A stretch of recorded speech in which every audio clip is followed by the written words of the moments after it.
This is the most important company on Earth.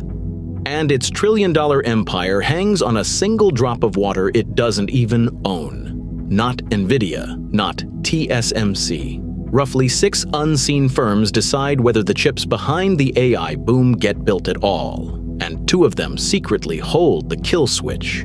Here's what Wall Street is failing to price in.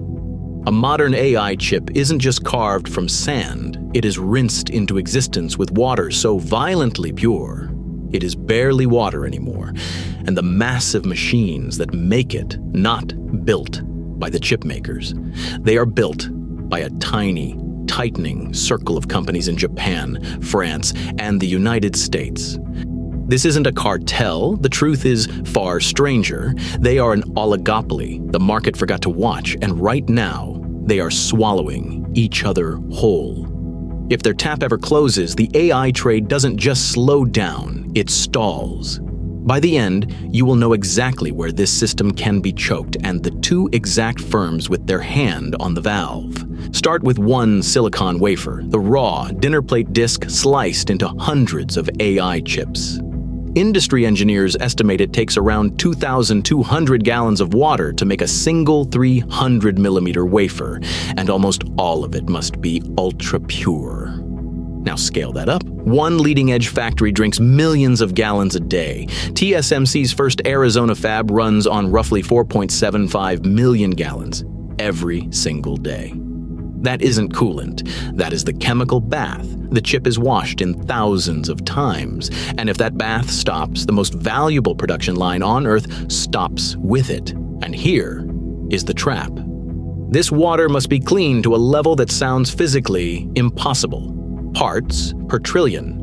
One wrong atom in a swimming pool of water can kill a chip, and a dead chip is dead money. Yields collapse, and the factory bleeds cash by the hour. So who builds the colossal machines capable of hitting that impossible number? Not the chip makers. TSMC doesn't build it.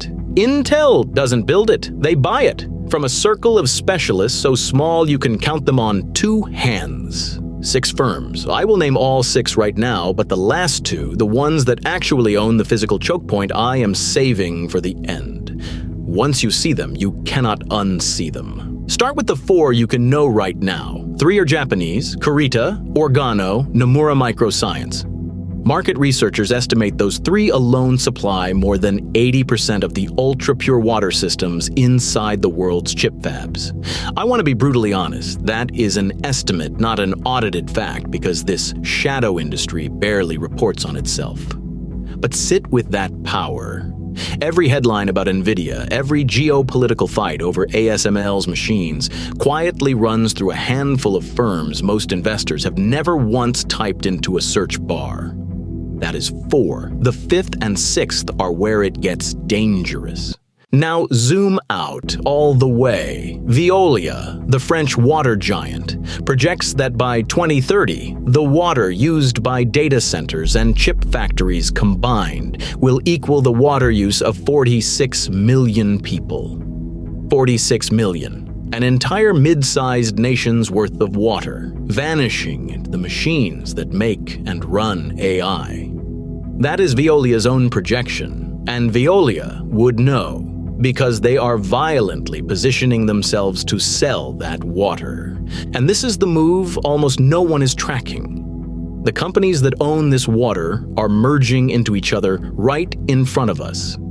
In 2022, Veolia swallowed its only real rival, Suez, creating one dominant global water giant.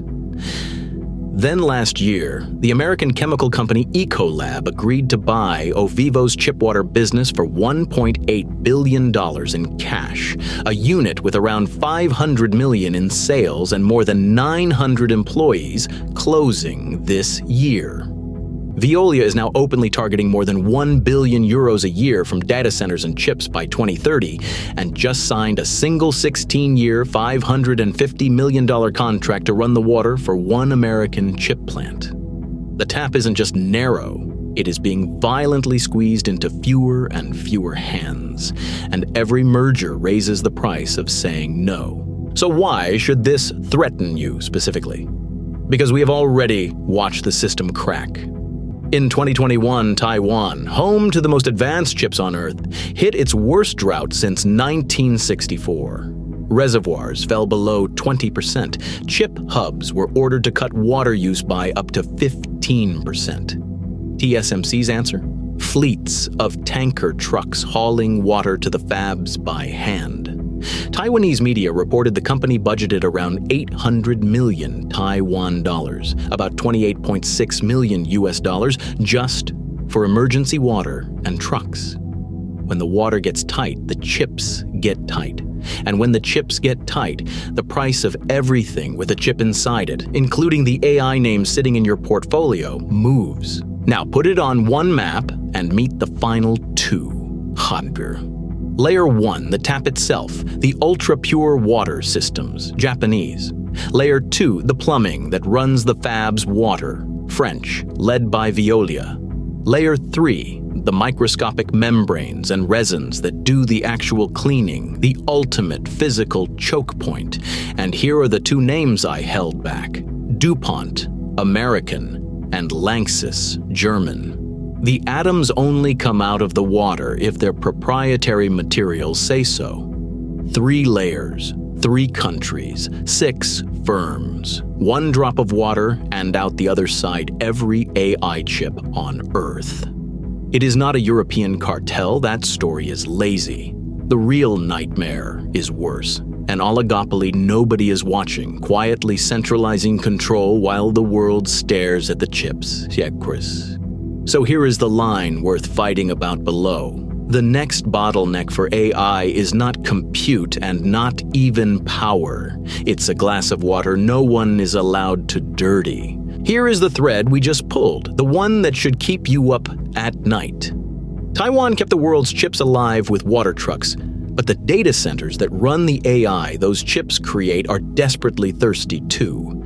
And they are being built in deserts, right beside small towns, fighting real people for the exact same drinking water.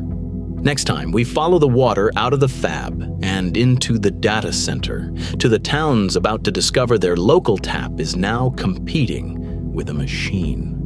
The fab was just the warm-up. The reservoir is the real war.